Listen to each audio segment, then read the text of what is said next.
Hello everyone, I am Justina Paris and I welcome you all to today's news discussion.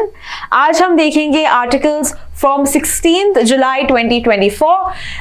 First that is there we have is the money bills. तो पहला article जो the Hindu में दिया है, इतना बड़ा article है money bills के बारे में. तो आइए पहले जान लेते हैं मनी बिल क्या है and then we'll come back to the article to discuss what is the issue about. So let's see. Money bill जो है ये डिफाइन किया गया है कॉन्स्टिट्यूशन में. कौन से आर्टिकल में? Article is 110. Okay, 110 of the constitution of India में मनी बिल को डिफाइन करते हैं. So what is it exactly? It refers to financial matters. Okay, जैसे कि टैक्सेशन हो, स्पेंडिंग हो गवर्नमेंट का, या गवर्नमेंट बोरो कर रही है. So anything that has to do with financial matters जैसे कि टैक्सेशन, एक्सपेंडिचर, डेट, ये सब आता है मनी बिल में.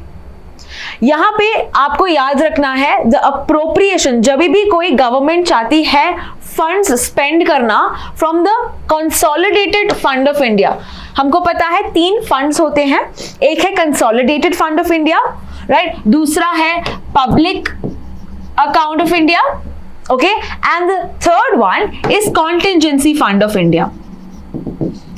Okay, so specifically what are these 3 funds? ये कंसोलिडेटेड फंड ऑफ इंडिया, यहाँ पे सब जो गवर्नमेंट का टैक्सेस आते हैं, बोरोइंग्स करता है, ये गवर्नमेंट का मेन फंड होता है. That is consolidated fund of India. Apart from that public, जैसे कि प्रोविडेंट फंड, जहां पे government does the work of the bank. ठीक है, तो जब भी प्रोविडेंट फंड के या people's fund, that's why it's called the public account. And finally contingency fund, ये क्या होता है? This is specifically for emergency purpose. ठीक है, तो इसके लिए we have the contingency fund when specially when the parliament is not in session और वी रिक्वायर फंड्स, राइट. सो ये कंटिजेंसी फंड से यूज होता है. लेटर ऑन सैंक्शंस या पार्लियामेंट में वापस से ये बिल या सैंक्शन किया जाता है through the form of vote. So this is the 3 funds, but this is specifically talking about consolidated fund of India, यानी जो important fund होता है गवर्नमेंट ऑफ इंडिया का, वहां से अगर हम पैसे निकालना चाहते हैं then we pass a money bill. Okay, now when we see money bill of course is one such very important thing, and यहाँ पे राज्यसभा का जो रोल है it's very limited. So किसके पास ज्यादा पावर है? पावर है हमारे लोकसभा के पास, because the money bill can only be introduced in the Lok Sabha. ठीक है, एंड उसके अलावा recommendation, okay, on the recommendation of whom? President. So 2 चीजें याद रखनी है. Money bill can be only passed in the Lok Sabha, and यहाँ पे रिकमेंडेशन होना चाहिए, प्रायर कंसेंट होना चाहिए किसका? प्रेसिडेंट का. Now who decides if a bill is a money bill और नॉट अ मनी बिल? कौन डिसाइड करता है? This is the speaker. So speaker again has a huge responsibility to decide if a bill is a money bill or not. ठीक है, और इसका decision final होता है.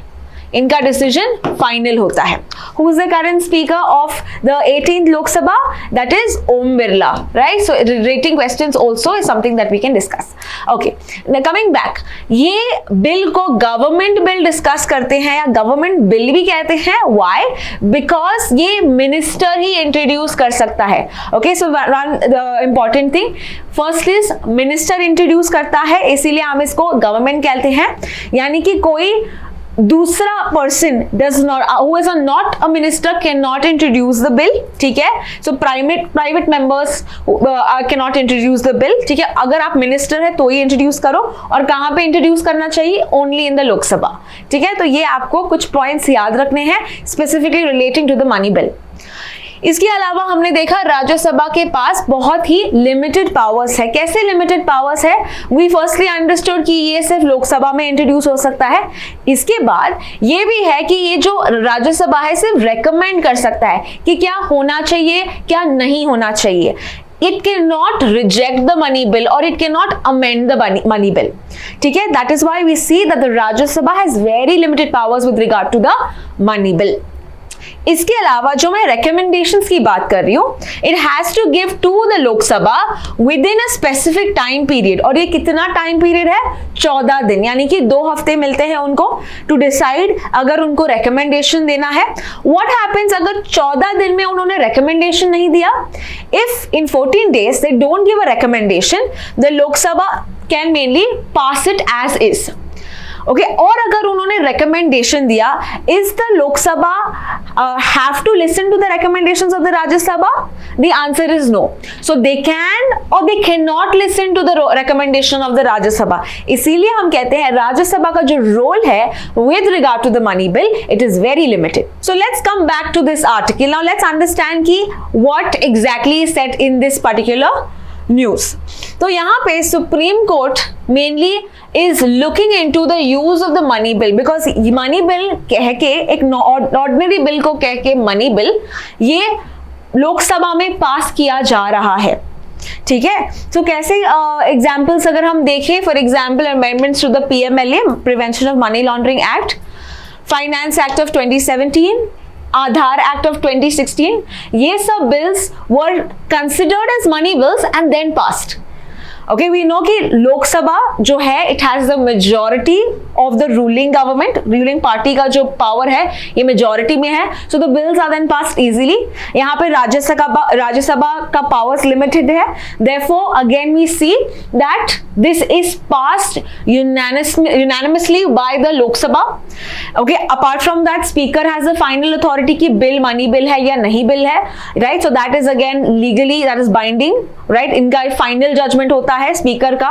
सो all of these are the major problems of the money bill. यहां पे अगर हम देखें आधार एक्ट, ये एग्जांपल लेते हैं आधार एक्ट ऑफ 2016. ठीक है ना, why was this passed as a money bill? They said कि हम जो पैसे बेनिफिशियरीज को देते हैं, fair we can say transactions होते हैं, करप्शन को कम करने के लिए डायरेक्टली ये उनके अकाउंट में जाते हैं डायरेक्ट बेनिफिट ट्रांसफर के थ्रू, और ये जो पैसा जाता है it's mainly taken from the consolidated fund of India. इसीलिए the government had brought about the Aadhaar act of 2016 as a money bill. But Aadhaar act में दूसरे भी प्रोविजंस है, ओके, द बायोमेट्रिक और the single use of that, all of that अगर हम देखें that don't come under the money bill, right? So therefore the opposition were against it.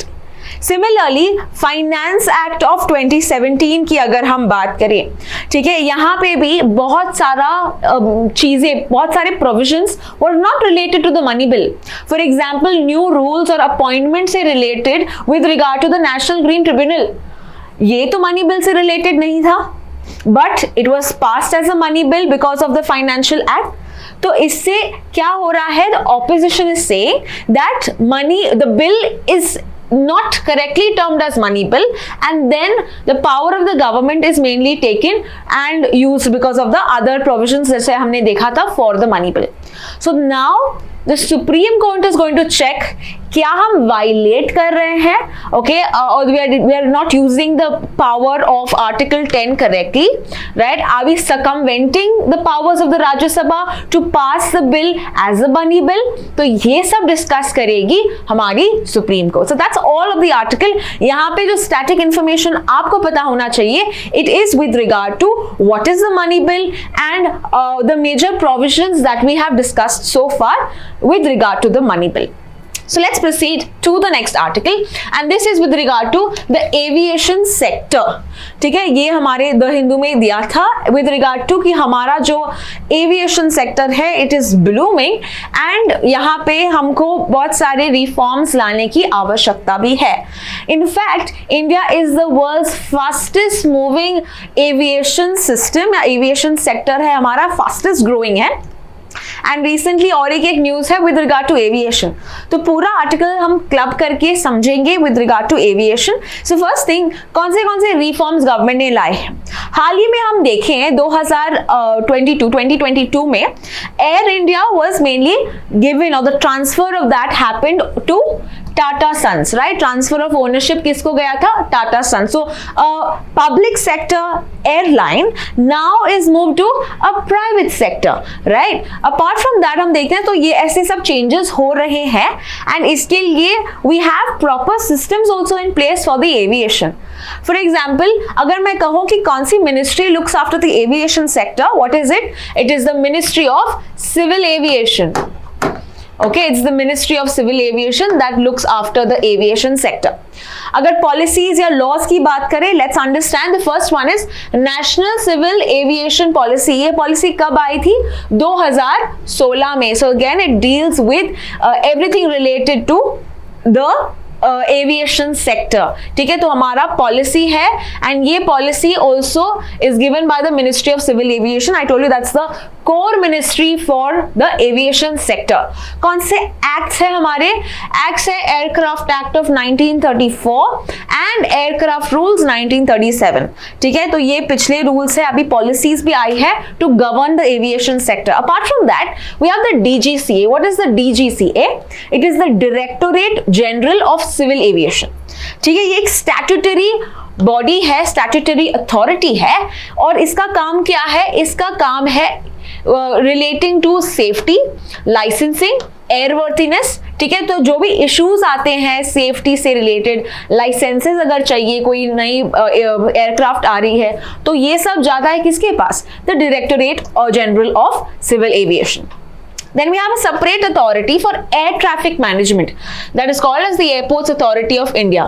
ये क्या करता है, ये मैनेज करता है जो हमारे इंडिया में हर एयरपोर्ट्स हैं, राइट, कितने सारे एयरपोर्ट्स हैं, तो उसको मैनेज करना, वहां पे एयर ट्रैफिक को मैनेज करना. फॉर एग्जाम्पल रिसेंटली हमने देखा था AAI और इसरो दोनों ने साथ मिलकर क्या सिस्टम या क्या प्रोग्राम लाया था, गगन. सो ये हमने बहुत सारे क्लासेस में भी कवर किया है, राइट. गगन क्या है ये, this is GPS added geo augmented navigation system, ताकि यहाँ पे एयरपोर्ट अथॉरिटी ऑफ इंडिया ने अमेलगेमेट या मर्ज किया है इसरो के साथ for this program. What for, ताकि हमारे जो एयरक्राफ्ट्स हैं उनके नेविगेशन सिस्टम और भी बेहतर किया जाए. We know we are relying on GPS system, but इसको और भी ज्यादा करेक्ट करने के लिए we have the Gagan system in place. ठीक है, तो दोनों किनका कोलैबोरेशन है, AAI और ISRO. So you need to know and you need to merge your current affairs information when you are doing static data as well. Let's proceed to the next one, bureau of civil aviation security. अभी ये security specific data है तो याद रखना security से related. ठीक है, जहां पे अगर हम देखते हैं फ्लाइट की सिक्योरिटी, एयरपोर्ट्स की security, which is the most important body, that is the bureau of civil aviation security. Okay, apart from that prizes होते हैं ना, अलग अलग एयरलाइन टिकट्स प्राइसिंग, ये सब कौन देखता है, ये देखता है airport economic regulatory authority, era. ठीक है, एयरपोर्ट इकोनॉमिक रेगुलेटरी अथॉरिटी. ये जो टैरिफ्स होते हैं, फीस होते हैं, है ना, for different aeronautical services, flight tickets, तो ये जो है ये देखता है mainly the era. Okay, that's airport economic. So remember economic, remember security, airports, ऐसे वर्ड्स के आपको याद रखो ताकि इजीली आप करेक्ट ऑप्शन सेलेक्ट कर सकते हो आपके एग्जाम में. Alright, apart from that we also have a scheme. कौन सा स्कीम है, स्कीम का नाम है रीजनल कनेक्टिविटी स्कीम उड़ान. उड़ान, उड़े देश का आम नागरिक. ठीक है, ये नेम है स्कीम का. व्हाट इज दिस फॉर, ताकि एयर टिकट्स जो है ये अफोर्डेबल हो, ये वाइड स्प्रेड हो. ठीक है, इसीलिए we have a specific scheme so that everyone can use these services. There should not be inequality, right. आम आदमी, आम नागरिक भी हवाई जहाज में उड़ सकता है. That is mainly what this scheme is all about. So this is with regard to the major reforms with regard to the aviation. Let's now come back to another news with regard to the aviation sector. Now ये एक news क्या है, again very important for India because India host करने वाला है the second Asia Pacific Ministerial Conference on Civil Aviation जो होगा सितंबर में. Okay, so what is India hosting? The second Asia Pacific Ministerial Conference on Aviation. So now let's get back. ये कौन host करता है, Indian government. Okay, Indian government में the ministry of civil aviation के साथ कौन है ऐसी ministry? That is the international civil aviation organisation, ICAO. Now this is an international organisation that looks at civil aviation. जैसे हमारे इंडिया में we have different bodies that we just saw. World में ये बॉडी बहुत ही important है क्योंकि ये ऑल्सो स्पेशलाइज्ड एजेंसी है यूनाइटेड नेशंस की. ये बनी थी 1947. ओके 1947 में बनी थी and it was mainly through the convention on international aviation. So एक कन्वेंशन था, इंटरनेशनल कन्वेंशन सिविल एविएशन का. इसको और एक नाम दिया जाता है called as Chicago convention. So very important, अगर क्वेश्चन आता है Chicago convention is related to what? Okay this is with regard to civil aviation. ठीक है, तो वेरी वेरी इंपॉर्टेंट, ये स्टार मार्क करो. ICAO का हेडक्वार्टर्स कहां पे है? इनका हेडक्वार्टर्स है मॉन्ट्रियल कनाडा में. ठीक है ना. ICAO की अगर हम बात करें, what is this major motive? ताकि सेफ ऑर्डरली डेवलपमेंट हो सिविल एविएशन का पूरे दुनिया में. ठीक है, that is the major aim. I told you all India. अगर इंडिया की अगर बात करें, we saw the different bodies, right. We saw aviation की पॉलिसी क्या है, बट ये वर्ल्ड की बात करते हैं, then we talk about the ICAO. Now remember what does the main thing? Everything it does with regard to regulations हो, aviation की, सिक्योरिटी की बात हो, सेफ्टी की बात हो, प्रोटेक्शन की बात हो, सब कुछ ये ही बॉडी देखता है. ठीक है, so one stop body for all the aviation needs. अगर हम इंडिया की बात करते हैं, this is also an important news for India because India is one of the fastest growing aviation markets. Now question for you that I want you to answer in the comment section. Tell me the India's largest airport in India and which is the busiest airport in India, because that can be some important questions that can come in aviation sector for you. So I want you to answer that because I've discussed this many a times in my classes. What is India's largest airport and what is India's busiest airport? Okay, you answer that in the comment section. तो ये था aviation sector के बारे में. In fact, China, Pakistan will also be attending is what we have in the news. Let's proceed to the next article. What is this article about? ये article है India Russia जो है उन्होंने अपना payments double किया है. So rupee is the currency of India and ruble is the currency of Russia. तो ये आर्टिकल बताता है कि हमने हमारा जो पेमेंट्स है ये डबल कर दिया है. ओके, 2 गुना हमने बढ़ाया है. Now let's understand how is this rupee rouble trade, okay, that we have. तो यहाँ पे इंडिया ने एक्सपोर्ट करते हैं. ठीक है, इंडिया से एक्सपोर्ट करते हैं. तो कौन एक्सपोर्ट? हम एक्सपोर्टर्स देते हैं हमारे गुड्स, रशिया को पास करते हैं, right. So we are giving it to Russia. Okay, now Russia में जो इंपोर्टर्स है, जो रशिया में इंपोर्ट करते हैं, उनको इंडिया को पैसे देने पड़ेंगे. ये हम गुड्स सेंड करते हैं, यहाँ पे हमको पैसे आते हैं. ये जो पैसा आता है this will be not through dollars और यूरोस, है ना. ये पैसा आता है रुपीज में. ओके, यानी कि हमारे नेशनल हमारे करेंसी में ही आता है, रुपीज में वापस आता है. नॉर्मली जब हम ट्रेड करते हैं the exporters have to give dollars, है ना. एक्सपोर्टर्स को क्या मिलता है? डॉलर्स में मिलते हैं, है ना. So this is one such trade where we also find that you can trade in your national currency. Okay, तो ये हमारा सिस्टम है. Now how is the system working? यहाँ पे इंडियन एक्सपोर्टर्स, इंडिया में क्या होता है, they have to maintain a bank account, okay, with a central bank. Okay, and Russia के इंपोर्टर, रशिया में यहाँ पे उनको सेपरेट एक अकाउंट मेंटेन करना पड़ता है for Indian currencies. So in that way we see that the trade is very possible, okay, where we can give transactions or make transactions in the national currency only, जिसके कारण we see there is an increase in the rupee ruble currencies or trade that we have. तो ये था ये पूरा article that I have completely summarized for you. Let's proceed to the next article. Now this article is also relating to Russia. तो ये क्या है? 2016 में हमने रशिया के साथ एक agreement साइन किया था. This is so that we get the stealth ships, okay, stealth frigates. Okay, it is also called as the guided missile frigates. Guided missile frigates. Now, what do you mean by stealth? Stealth technology की बात करें, that means they are low radar and low noise. बहुत कम noise करता है, radar या detect करने भी, enemy ships, हमारी शिप्स डिटेक्ट करने भी बहुत डिफिकल्ट होता है. So it's one such very high and technology. इसको हम कहते हैं stealth. Okay, stealth frigates. So we are mainly taking these ships from whom? हम ले रहे हैं रशिया से. Okay, 2016 में हमने साइन किया था.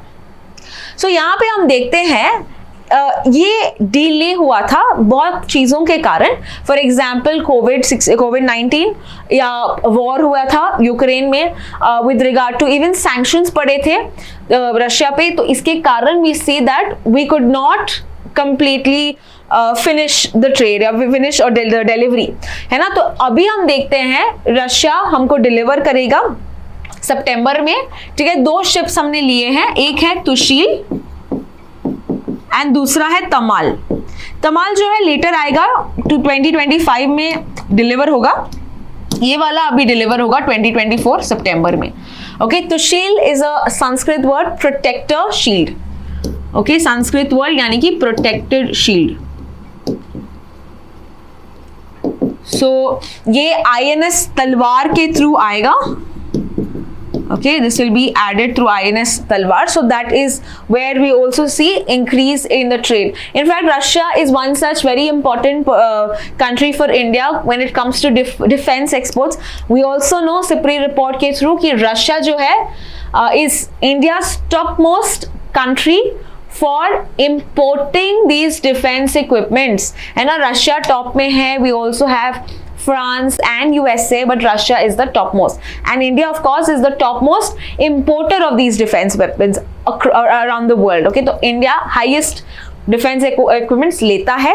किससे लेता है? रशिया. हमने काफी सारे दूसरे लिए हैं, सुकोई लिया है, विक्रमादित्य की बात करते हैं, तो these are all also taken from Russia. So this is some important key facts that you need to know for your exam. Let's proceed to the next article. This is a very interesting article because ICAR, okay, that is Indian Council of Agricultural Research, यहाँ पे इन्होंने launch किया है कुछ नए programmes. आइए जानते हैं. So firstly, why are we studying about ICAR today? Because 16 July, आज का जो दिन है 16 July, that is the foundation day, that is when the ICAR came into being. और कौन से साल में? 1929. So today, that is in 16 July 2024, is the 96th birthday of ICAR because that was the day it was found. Okay, इसका foundational day है.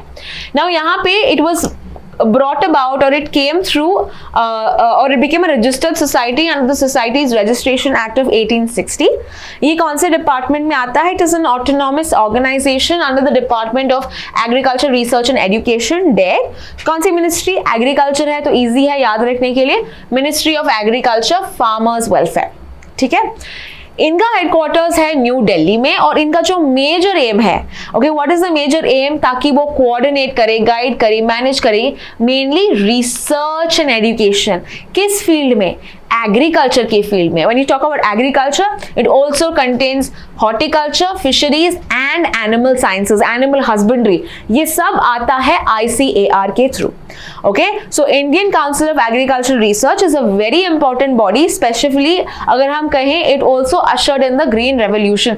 ज्यादा से ज्यादा रिसर्च करने के लिए for hybrid variety of seeds, bio fortification. You must have heard the word fortification.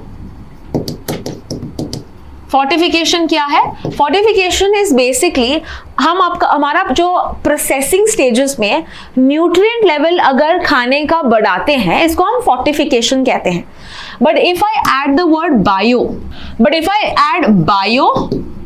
Okay, what does this mean? यहाँ पे सीड के लेवल पे अगर मैंने चेंजेस किया ताकि उस सीड या उस क्रॉप का न्यूट्रिएंट लेवल बढ़े, that is called as biofortification. Okay, in what way I'm going to increase? Maybe मैं plant breeding करूंगी, genetic breeding करूंगी, है ना. तो ये सब methods के, तो या fertilizers अच्छे use करूंगी, whatever it is. If I am adding in the stage of the seeds itself, यानी मेरे seeds ही इतने nutritious है कि मेरा nutrient content of the crop is increased.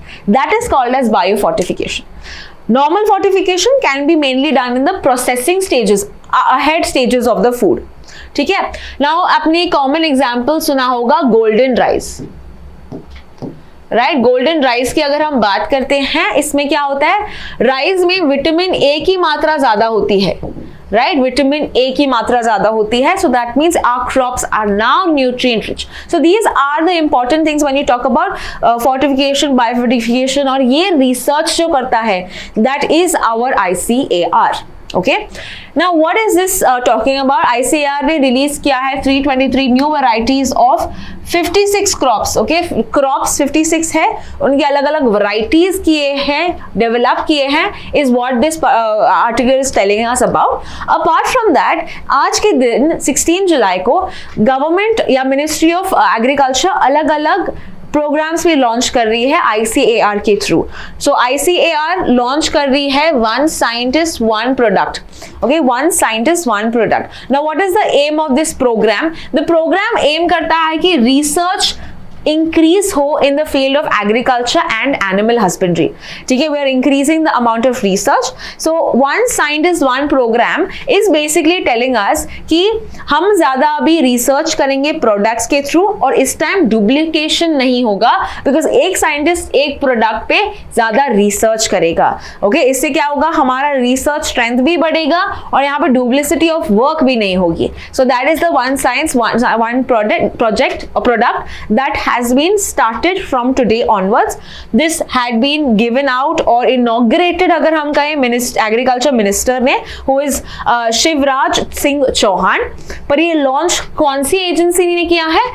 Council का नाम है Indian council of agriculture research. Okay, inaugurated is the agriculture ministry. There is also 100-100-100 initiative. Now this is also can be a question, 100-100-100 initiative किसका है? That is also ICAR। Now what is this 100-100 initiative? 100 यहाँ पे new seed varieties हम बनाएंगे। Okay, 100, पहला 100 कि हम seed varieties बनाएंगे। दूसरा 100 हम 100 फार्म टेक्नोलॉजीज बनाएंगे। Okay, so we are going to make new 100 seed varieties, we're going to use 100 new farm technologies, and we are going to, the other 100 is mainly the days that is going to, हमारा जो plan है कितने दिन में हम ये पूरा करेंगे? 100 दिन में। Okay, in 100 days। Okay, 100 action plan days. So that is your 100-100-100 initiative by the ICAR। So this is all with regard to the Indian council of agriculture research. And specifically अगर हम फूड की बात करें, we are also talking about WPI, but before that one more thing to add, 16 July is the day when ICAR is formed, right. यहाँ पे 16 अक्टूबर, ठीक है, remember this, 16 अक्टूबर अगर हम ग्लोबली बात करें, we have the FAO। okay, that is the Food and Agriculture Organization। so therefore you can remember these two dates। 16 जुलाई 1929 में बना था, 16 अक्टूबर 1945 में ये बना था, एंड इसीलिए 16 अक्टूबर को हम ये भी मानते हैं that is world food day. ठीक है, 16th October celebrated as World Food Day।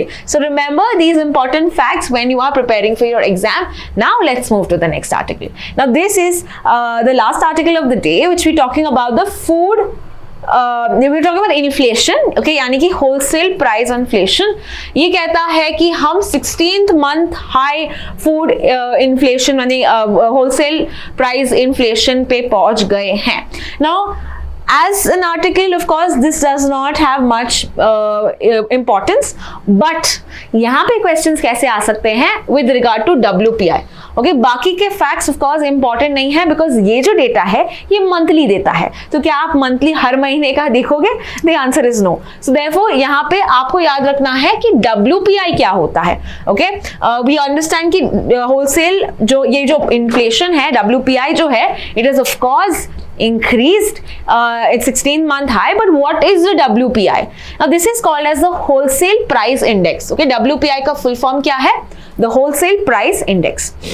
so what does this measure? ये बताता है हमको inflation और the change in the prices of goods। Okay, goods की बात करता है, ओनली गुड्स। ओके, मेनली जो सेल करते हैं, जो ट्रेड होता है, होलसेल बिजनेसेस में, ओके, यानी कि जो बड़े बड़े होलसेल मार्केट्स में जो ट्रेड होता है, जो सेल होता है, इसको हम कहते हैं होलसेल प्राइस इंडेक्स। इसमें जो प्राइस चेंजेस होता है वो हम गिनते हैं WPI के through. Now why is this specific to only goods? CPI की अगर हम बात करें, that talks about goods and services, ठीक है, ये दोनों कवर करता है, goods and services. That is the consumer price index, full form of CPI, consumer price index. तो ये गुड्स एंड सर्विसेज दोनों कंक्लूड करता है। WPI is only for goods. RBI कौन सा यूज करता है? WPI, CPI? It is mainly using CPI। तो हमारा जो रिजर्व बैंक ऑफ इंडिया, हमारा जो सेंट्रल बैंक है, what does it use when it talks about inflation? It is using CPI। One more difference of CPI and WPI, that is कि ये जो CPI है, it is mainly given by the Central Statistical Organization, CSO देता है, ठीक है, RBI ये use करता है, ये सब आपको पता होना चाहिए। तो Wholesale Price Index, okay, that is the full form of WPI. Let's quickly understand with regard to Wholesale Price Index. Okay, now what is exactly it? WPI जो है ये चेंज बताता है हमारे प्राइजेस में, मेनली ओनली फॉर गुड्स। जो हम wholesale markets, wholesale businesses में जो ट्रेड होता है, ओके, उस लेवल पे ट्रेड या सोल्ड होता है गुड्स, राइट? तो ये होलसेल बिजनेस में जब होता है, it is mainly using WPI. When you talk about CPI, you must have heard of this also. CPI, what is CPI? Consumer Price Index. Okay, Consumer Price Index की अगर हम बात करें, this calculates both goods and services. It calculates both goods and services. Wholesale Price Index only goods, ठीक है, and goods only that are sold by the wholesale businesses. Consumer price index बताता है कि हमारे हाउस होल्ड में consumers ने कितना cell या यू कैन से बाय किया है ऐसे सर्विसेज, ये कैलकुलेट कहां पे होता है? CPI। So what do you think, will the RBI use WPI और CPI? The RBI uses CPI. Okay, RBI use करता है CPI to mainly give about its calculations. Okay, उन पे रिलाई करता है, CPI के डेटा पे रिलाई करता है, because WPI only talks about goods and only talks about कितने बिजनेस लेवल पे ये सेल हुआ है या बाय हुआ है, ट्रेड हुआ है। तो इसीलिए to get a comprehensive understanding of the economy we use CPI. But still we say that WPI is a very very important information या factor. Okay, यहाँ पे obviously हमको पता चलता है कि सप्लाई और डिमांड कितना है ना, कोर इंडस्ट्रीज का, मैन्युफैक्चरिंग का। तो इसीलिए हम ये इस डेटा पे रिलाई करते हैं, एनालिस्ट डेटा पे रिलाई करते हैं, अगर उनको चाहिए कि बिजनेसेस स्पेसिफिकली कैसे काम कर रहे हैं, है ना, तो इसीलिए WPI का डेटा हम लेते हैं ना। WPI का जो डेटा हमको मिलता है, that happens on a monthly level. I told you that every month they have the data, right? ये जो डेटा है ये कौन देता है? The person is, or the office is the Office of Economic Advisor. Office of Economic Advisor, which department? Department of Industry Policy and Promotion, DIP. Okay, Department of Industry Policy and Promotion. So ये जो department है कौन से ministry के अंदर आता है? Ministry of commerce and industry, Ministry of Commerce and Industry. So this is some important facts that you need to know for the exam. Apart from that, हमने देखा difference between WPI and CPI. We also see with regard to in base year. Okay, हमने base year पिछले video में भी देखा था. So base year क्या है? Base year अभी की अगर हम बात करें, it's 2011 to 12. We need to compare the data with the previous time. That is what is the base year, benchmark year, reference year, है ना? तो base year क्या है? 2011-12. इससे हम रिलेट करते हैं कि कितना इंक्रीज हुआ है, कितना डिक्रीज हुआ है। That is how we come to know about this. So it's a key measure of inflation in that case. But RBI जो है, it currently uses CPI for understanding inflation. WPI में क्या क्या फैक्टर्स इन्वॉल्व होते हैं? 3 groups में हम समझते हैं, and these are only goods, right? So first you have your primary articles, you have fuel and power and manufactured products. Now remember, which is the maximum weightage in the basket of WPI? It is the manufactured products, जो manufactured industrial products हैं, वो उनका weightage definitely ज्यादा होगा as compare to the other products. So this was all with regard to WPI and the CPI that we discussed. Thank you so much for watching. Don't forget to watch the video on the 20 important questions for CLAT perspective, and thank you.